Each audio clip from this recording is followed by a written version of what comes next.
limits to our grief.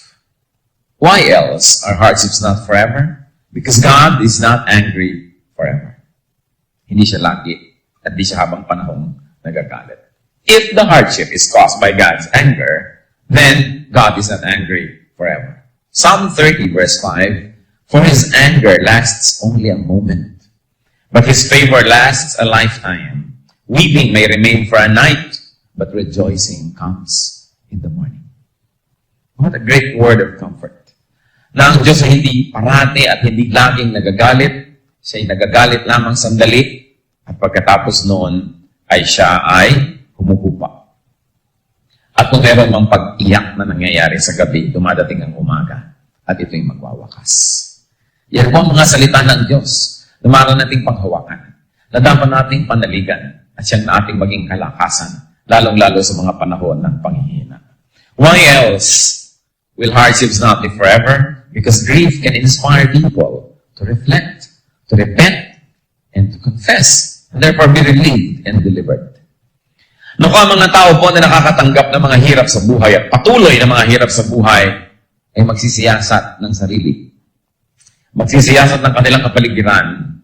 At kung nakita nila ang sarili nila na may kasalanan o kasali sa mga may kasalanan, ay magtatapat, hihingi ng tawad sa Diyos, ay sila po ay magkakaroon ng kaginawahan, ng kapatawaran, at kung sa gayon, sila ay maliligtas at mahahango mula sa hirap. Napakahalaga po na pag meron tayong nararamdaman mga hirap sa buhay, ay una magsiyasat ng sarili.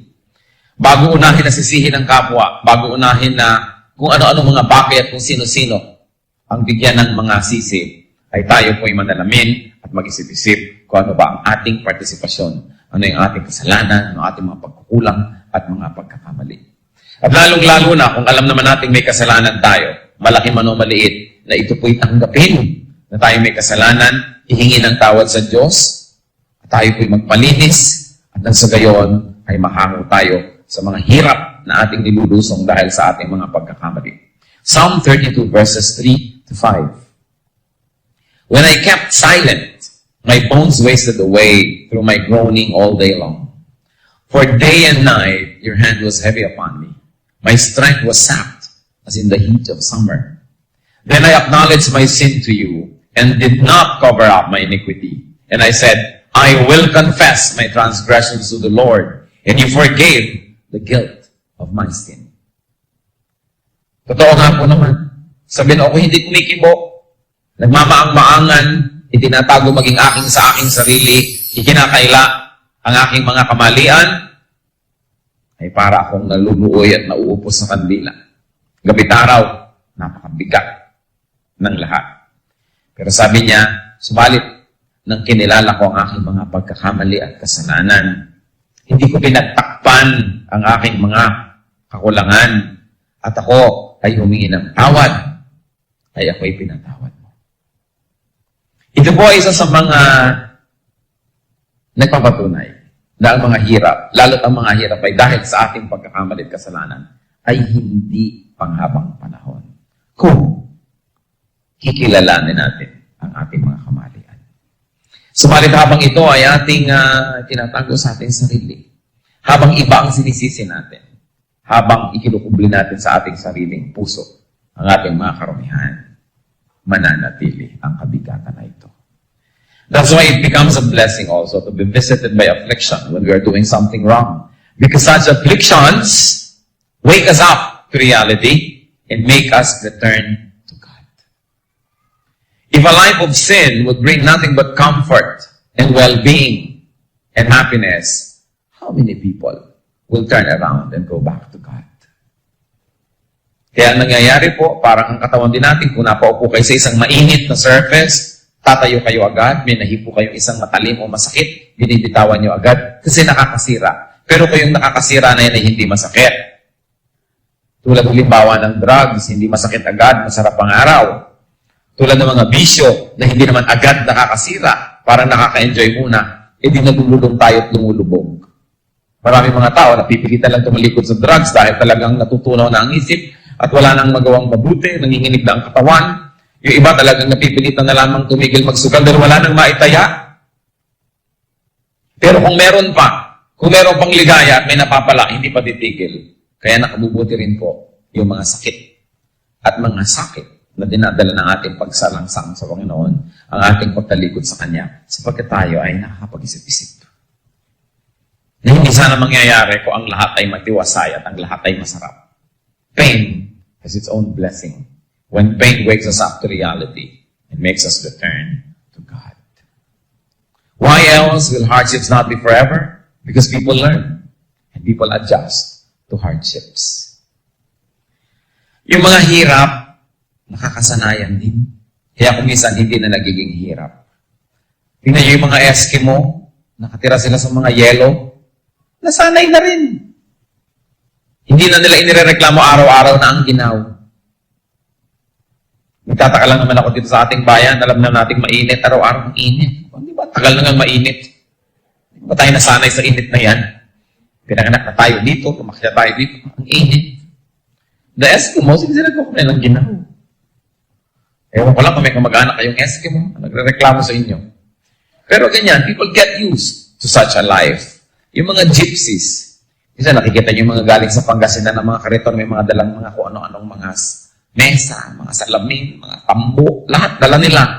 Kung saan lang sila tumigil, doon lang kumakain, doon lang. Pero hindi mo sila makita nagre-reklamo, nakaka-adjust. Yung mga badyaw, mga samad dilawot sa Mindanao, nakatira sa mga bangka, hindi magre-reklamo na, sisik. Dahil nasanay na rin. Even many prisoners, nasasanay na rin sa pagkakakulong na hindi na nagiging malaking issue kung minsan yon. Ganun din yung mga may sakit, nakakasanayan na rin nila, nag-a-adjust. Hindi reklamo ng reklamo. So marami na ngayon ng mga contraptions na yung mga hindi makalakad dati, may mga dala-dala sila na hinahawakan nilang hindi na nila kailangang isupport dahil parang akala mo mesa na yung hawak nila, naglalakad sila. Nakakalakad na rin sila. They do something. They adjust. Alam mo, magreklamo ka na lang na magreklamo buong buhay.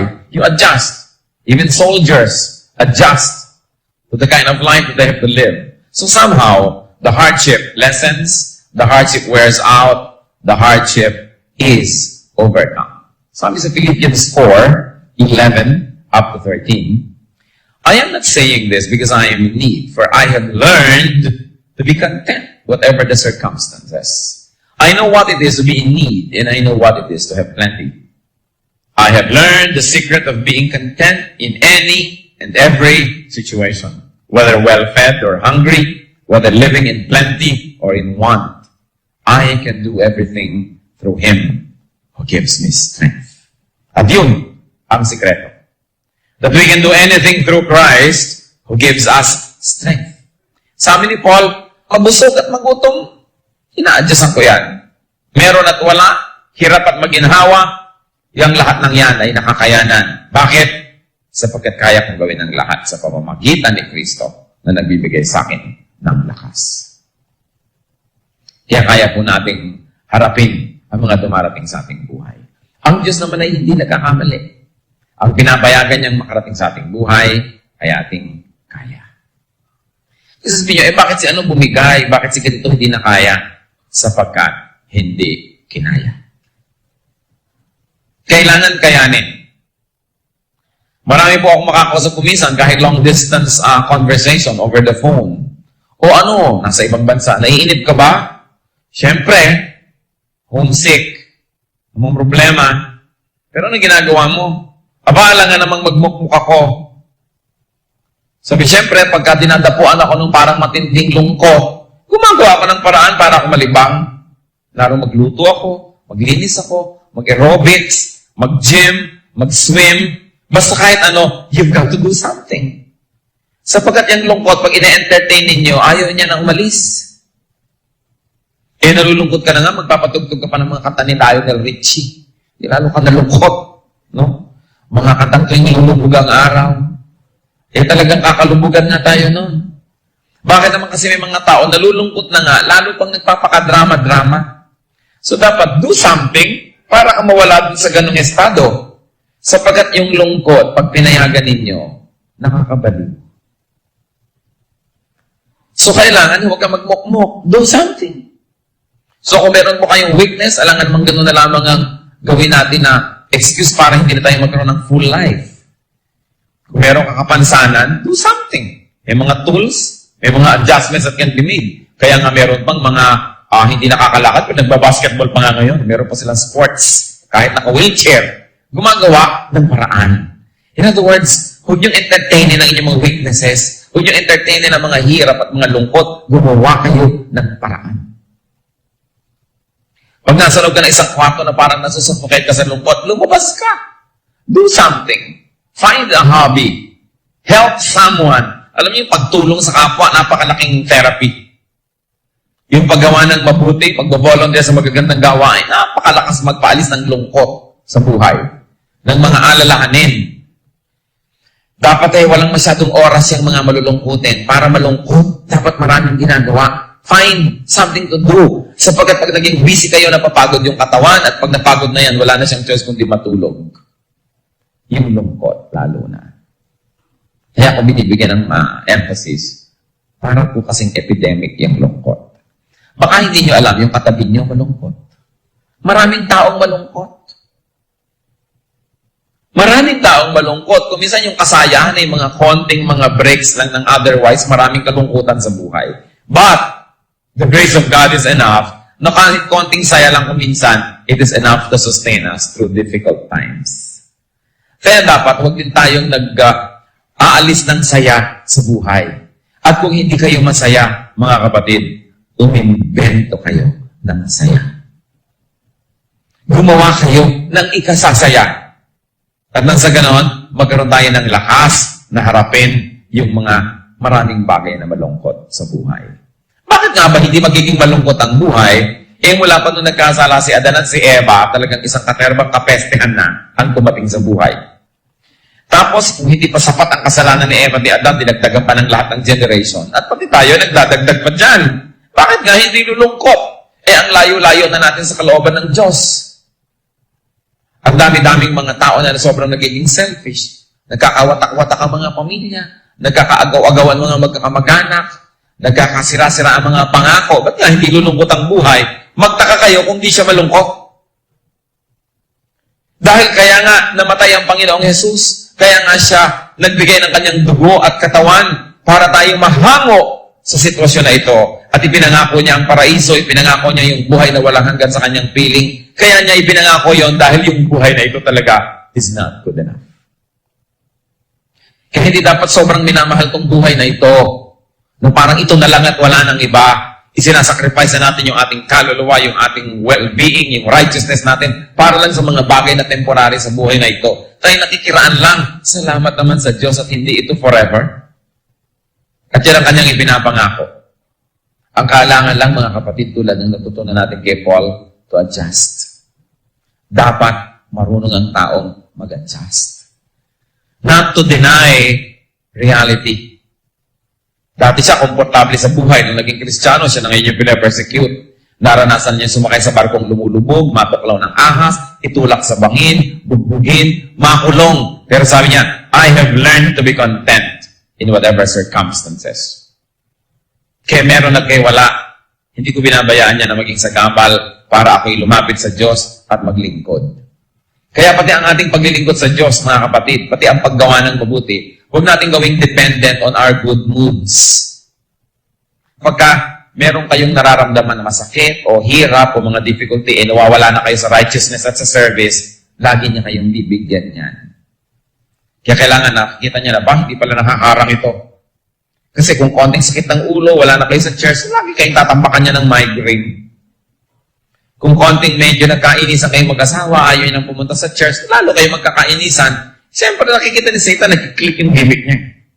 Kaya sabi niya, ba, effective pala ito, hindi gamitin ulit.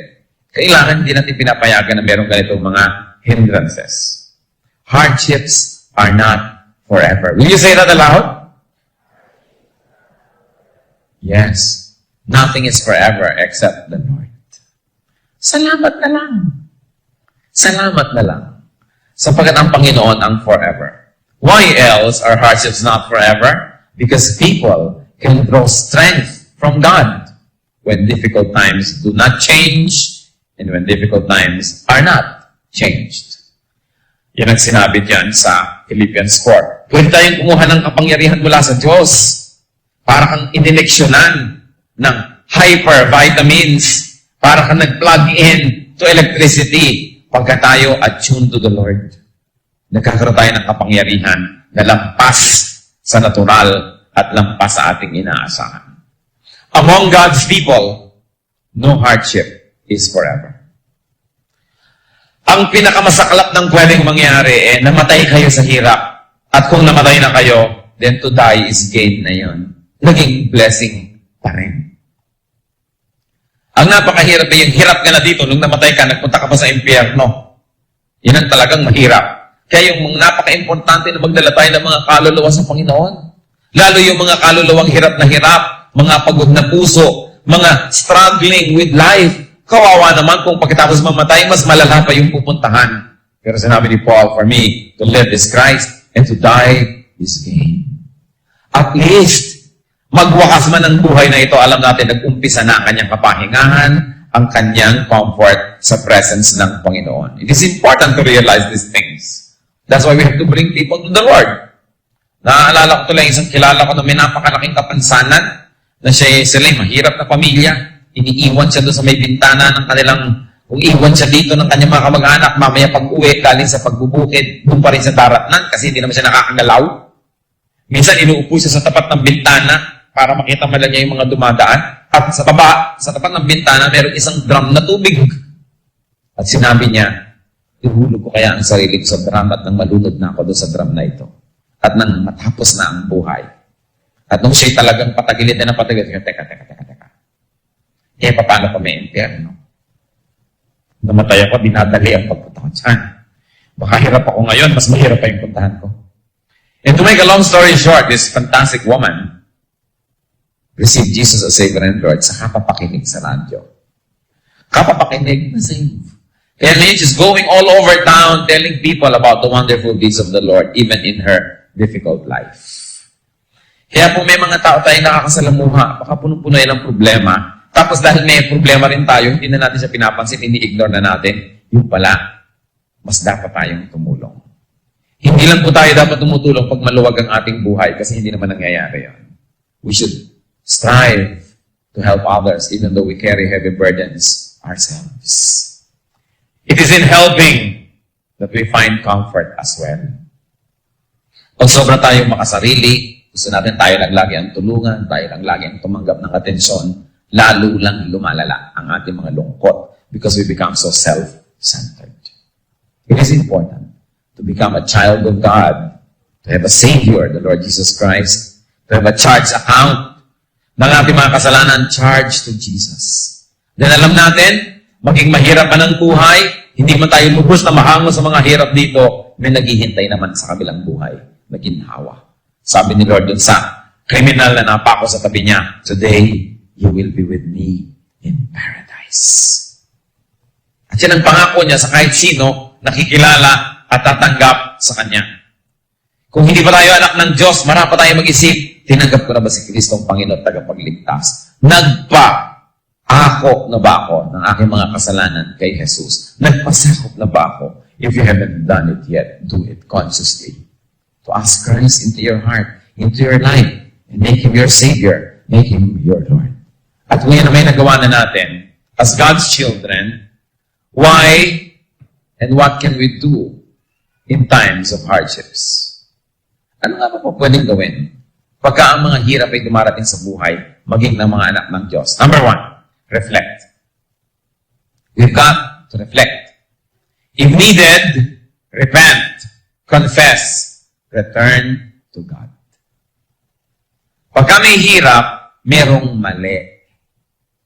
Parang yung katawan din po natin, pag may nararamdamang sakit, merong mali. Kailangan hukayin yung mali na yun. Ano yung mali? Idalin sa liwanag, ihayag sa Diyos, ihingi ng tawad, talikuran, at tayo'y bumalik sa Diyos. Liba na lang kayo ay si Job, o kayo ay ang babaeng si Joba. Pag kami mali, malamang may kasalanan. Alam mo naman na ang ayos-ayos nyo, ang banal-banal, ang tama-tama. Tapos sabi ng Diyos, mapahirapan nga ito dahil tama siya. Alam nga namang ganun. Ang problema, marami po sa atin are so self-righteous that when things go wrong, we never blame ourselves. Minsan nga, iba ang bine-blame pa, mo kasi aking blood sugar. Kaya naman mainitin ang ulo ko, mataas ko ngayon ang sugar count ko. Sinisi pa yung chemistry ng dugo niya. Ang akin ko kasi pituitary gland. Kaya ako nagkaganyan. Kasi sabi ni Freud, nung bata ako, ginanito ako, kaya ako ganito ngayon. O sige, sisihin si Freud, sisihin ang mga nagparusa sa inyo ng mga maliliit pa kayo, sisihin ang inyong spleen, ang inyong pancreas, sisihin lahat. Pero hindi yan sinasabi ng Diyos. Hindi yan sinasabi ng Bible. Pag meron tayong mga kamalian, dapat natin sisihin ang ating sarili. Dapat natin tanggapin ang ating mga kamalian, pagsisihan at ihingi ito ng tawad. At kung kasalanan ng dahilan, kaya merong pahirap sa ating buhay, or sa tayo nagsisi na at nagbalik loob na sa Diyos, di mawawala na yung pahirap na yan. Kaya mahalaga po to reflect. Siya sa atin ang sarili. Pangalawang pwedeng gawin ng anak ng Diyos, kung meron pong patuloy na mga hirap sa buhay, is to draw strength from God.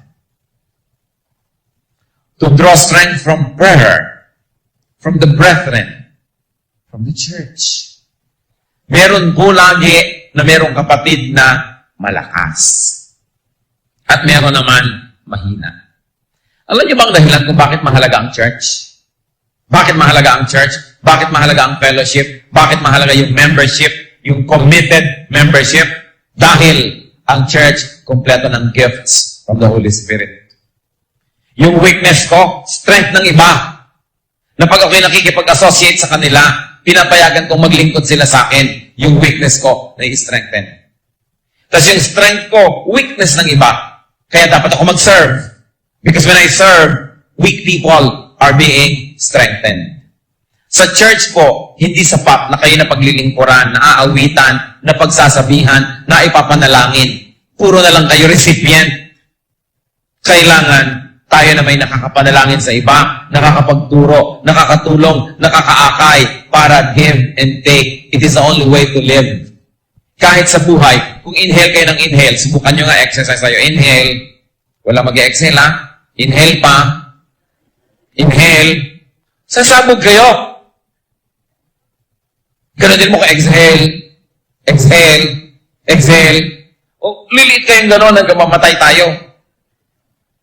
Spiritually speaking, may mga taong gano'n, tanggap lang ng tanggap.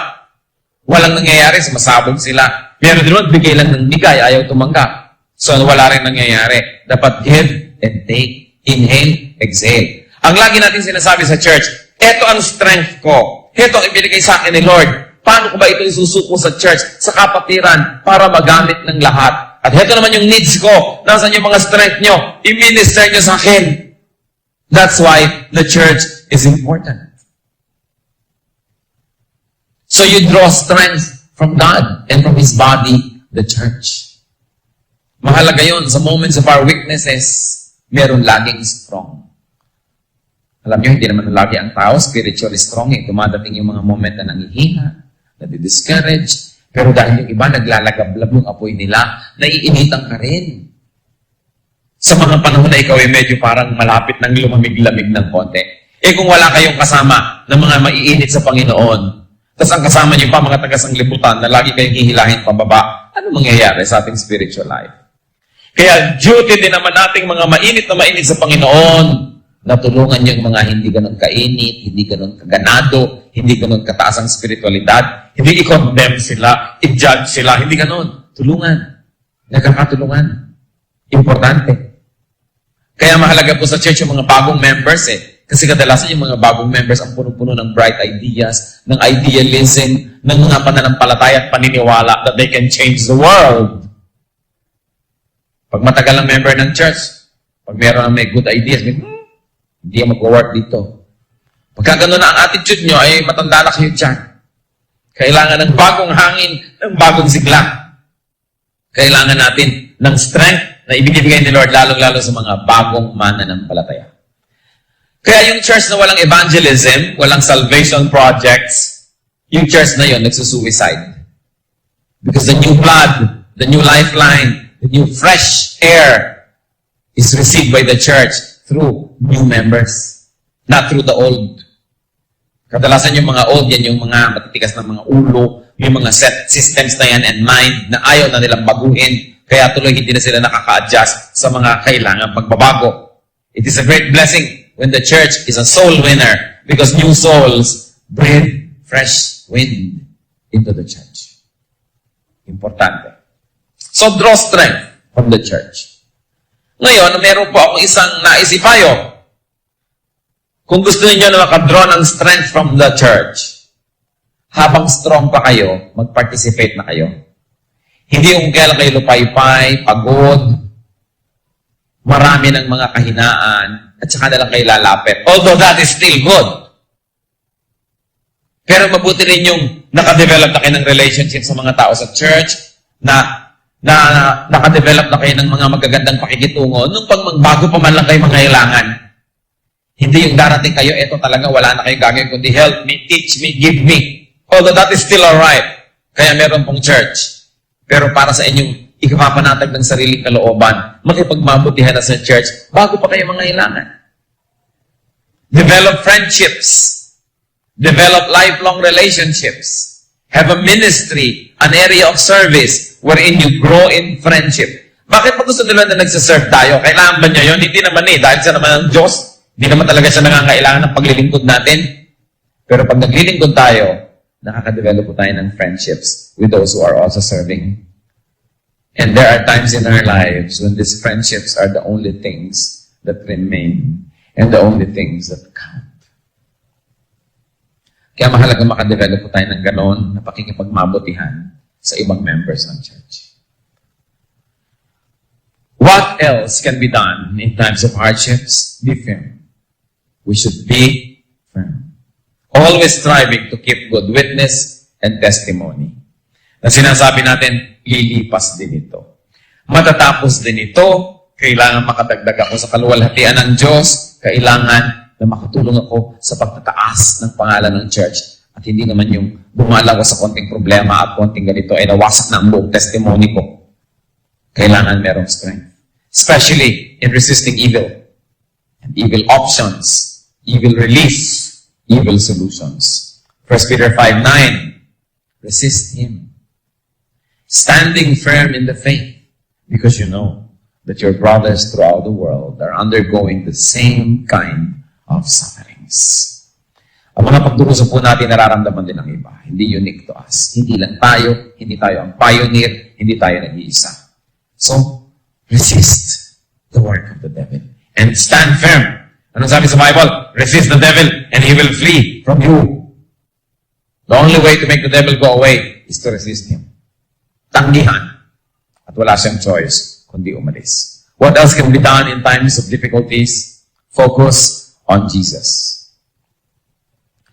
Wala siguro kayong mapupuntahang hirap at may inventong hirap na higit sa hirap na dinanas ng Panginoon. Pati nga yung mga nagre-reklamo ko minsan sa ministry, I ask them, have you served to the point of bleeding? Kasi kung hindi pa, hindi ka pa hero. O ngayon, nag-bleed na nga ako, natusok akong tamtax ang ginagawa ko yung bulletin board. What I mean is bleeding to death. Tulad ni Lord, He bled to death. Pagka naisip natin yung paghihirap ni Jesus, na siya nga walang kasalanan, naghihirap para sa atin. Tayo pa ba na may kasalanan na naghihirap ang nagtataka kung ba tayo naghihirap? Iyon ng walang kasalanan, naghihirap eh. Yung pa bang may kasalanan? At talaga namang may kasalanan tayo. Because the Bible says, no one is righteous, not even one. All have sinned and fall short of the glory of God. So pag may hirap na naranasan tayo, hindi kayo nagtatanong ng, why God? Why, oh why? Dahil baka sagutin ka, why not? Talaga, and why not? Bakit perfect ka ba? Sinless ka ba? Para ka magtanong na ba't ka nagkakaroon ng hirap sa buhay? Pag nagkakaroon po tayo ng hirap sa buhay, dapat natin nasasabi, dapat lang. Kasi makasalanan naman talaga ako eh. Ang nagtatanong tayo ng why, pag may dumadating na saya, pag may dumadating na kayamanan, na blessing, kung sabi, Lord, why, oh why? I don't deserve this. Dapat doon nakalagay ang ating mga tanong. But when there is difficulty, you focus on Jesus. Imagine natin ang mga 6-inch nails na idinulubog sa kanyang laman at buto. Pag in-imagine natin yung koronang tinik na ipinatong sa kanyang ulo. Yung paghataw sa kanya. Alam niyo ba yung paghampas ng mga Hudyo? Yung paghampas ng mga Roman soldiers. Parang mga tali na yung dulo, merong metal na nakakabit o mga sharp objects. Na pagka inihampas sa'yo at bumalot sa'yo ng konti, lumulubog sa laman. Pag hinila, nalalaslas ang yung laman. And the Lord received how many lashes? Halos nagkalaslas-laslas ang lahat ng tissues niya. He was bleeding all over. Kung nag-iisip ka na sobrang para sa kanyang sarili, kundi para sa mga nagpapahirap sa kanya. At hindi niya ipinapanalangin na sana'y matumba sila o mamatay. Sabi niya, Father, forgive them, for they know not what they do. Kaya ang sinabi dito, focus on Jesus. Pag nahihirapan tayo kasi kung kani-kanina tayo nagfo-focus, bakit yung kapatid ko mas maluwag sa buhay, mas matama kaysa sa akin? Bakit yung ganitong tao, hindi naman siya naghirap mabuti, siya itong maginhawa? Bakit si ganon, ganyan? Kung kani-kanina tayo nagfo-focus, napupuno tuloy tayo ng bitterness, ng envy, ng jealousy, and sometimes self-righteousness. But the Bible says, focus on Jesus.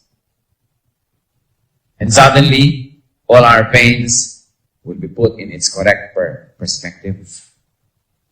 Makikita natin, hindi naman pala talaga sobrang paghihirap ko. Hindi tulad ni Jesus. What else can we do as children of God when difficulties come? Remember, this too will pass. Will you say that? Yan. Lilipas din. Wala namang hindi lumilipas. Pag-ibig nga, lumilipas kumisan eh. Samantalang kung ikay marugdog na umiibig, talagang ipapangako mo ang buwan, ang langit, pati ang planetang Saturn.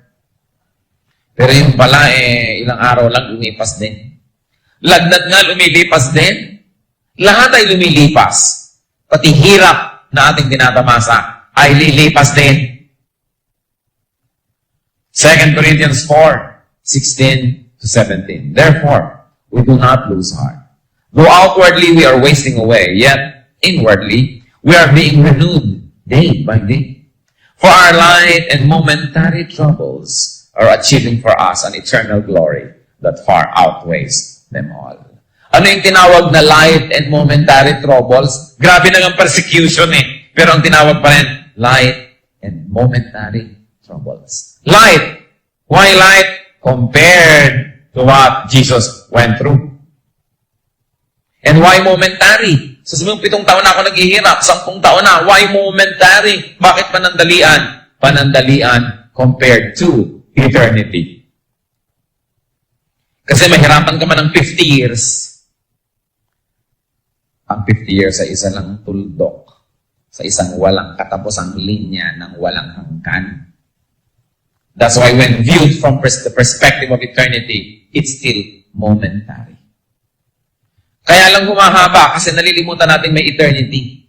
So natin, naghihintay na ako ng 7 taon sa sagot ng prayer ko. 10 taon na ako nahihirapan. 30 years na. Pero hindi naman 30 zillion years eh. 30 years pa lang. In other words, pag maliit ang ating paningin, lumalaki ang maliit. Kaya kailangan malaki yung paningin mo para lumiliit yung naglalaki-lakihan. When you look at eternity, 30 years, 50 years will just be momentary. Pero pag wala pa tayong inaasahang eternity, yung maliliit lumalaki. As we always say, in the absence of big things, small things become big to small minds. Kaya kailangan merong malalaking bagay na pumupuno sa ating isip sapagkat kung wala, ang maliliit ay lalaki. Ano po ba ang inyong mga difficulties ngayon? Meron ba? Are we struggling to make both ends meet? Are we struggling to make a name for ourselves? Or is somebody always taking what we think is rightfully ours? Tayo ba'y naagawan ng karapatan? Naagawan ng pag-ibig? Naagawan ng bahay?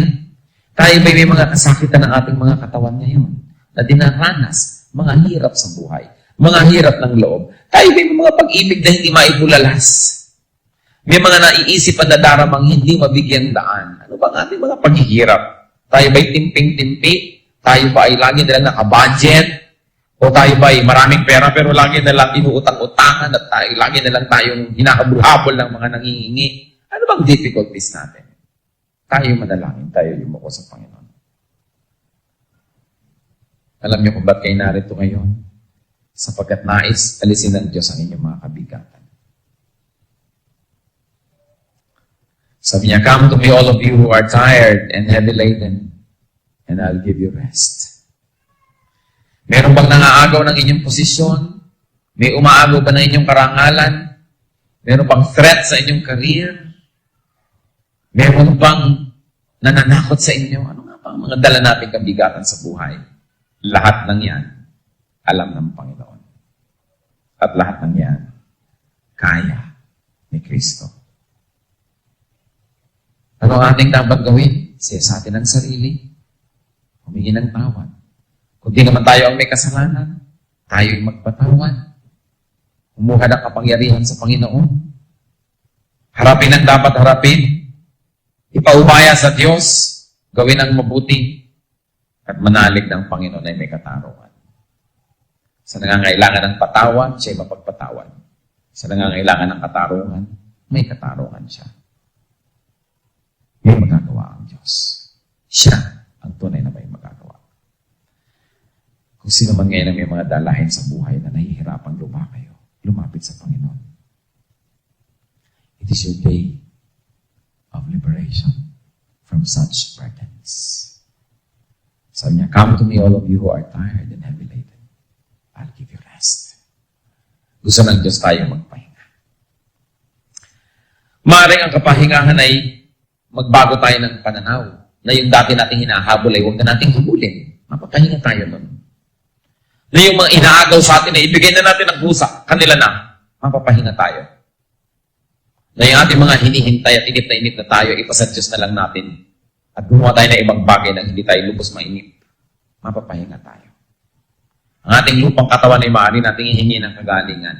O kundi man, ay maaari tayong humingi ng lakas na harapin ang mga hirap na ating binabata. Ano man ang ating sitwasyon, si Jesus pa rin ang kasagutan. Panginoon naming Diyos, Panginoong Jesus, kayo na nagkatawang tao, nabuhay dito sa mundong ibabaw, dumanas ng iba yung hirap at sakit. Kayo'y lubos na nakakakilala sa amin. Kayo'y nagkatawang tao upang lubos na maunawaan ang aming kalagayan. Kayo'y naging isa tulad namin at nakiisa sa amin. Subalit kayo'y Diyos din, nanatiling Diyos. Kung sa gayon, ang pagkakilala niyo sa amin ay hindi lang natatapos sa pagkahabag, kundi may kapangyarihan kayo para itulong. May kapangyarihan kayong patuloy niyong ibinibigay. Ano man ang kabigatan ng mga kapatiran, magaan man o napakabigat, iba't ibang antas ng hirap, kayo pa rin ang aming nilalapitan. Kayo pa rin, Panginoon, ang aming hinihingan ng tulong. Hindi man dapat kaming tumanggap na kapit sa trono ng iyong biyaya, sapagkat kayo'y maibigin at kami inyong inaanyayahan at kayo'y mapagpatawad.